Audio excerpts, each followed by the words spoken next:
Einen wunderschönen guten Tag, liebe Freundinnen und Freunde.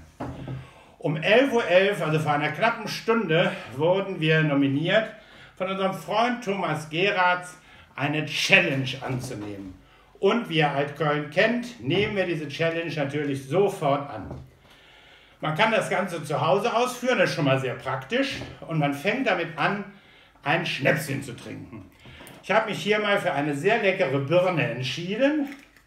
Ich denke, ab 12 Uhr mittags kann man durchaus schon mal ein kleines Schnäpschen trinken. So.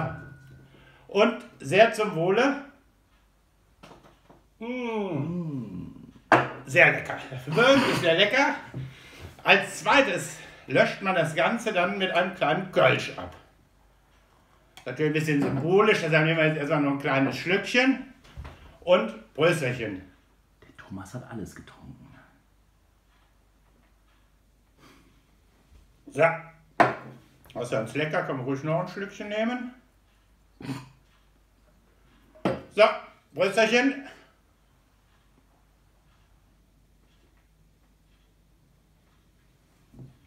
Ja, so, damit ist natürlich noch nicht Schluss, ihr seht, sind noch ein paar Flaschen da.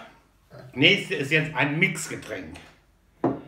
Wer mich kennt, weiß, muss auf jeden Fall mit Eierlikör sein.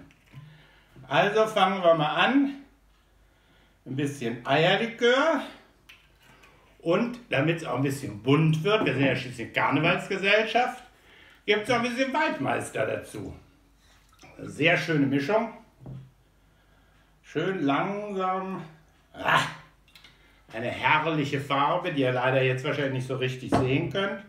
Sehr, sehr lecker.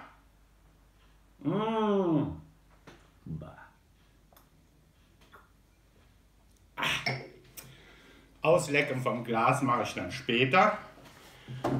So, ihr Lieben, und diese Challenge, die muss jetzt innerhalb von 24 Stunden von euch auch erledigt werden. Es gibt jetzt nochmal ein kleines Schnäpschen zum Abschluss. Die Birne ist wirklich eine sehr gute Wahl. Prösterchen. Der wird seine Rest mache ich dann nachher alleine. Aber, liebe Freundinnen und Freunde, jetzt kommt es auf die 5 Nominierten an.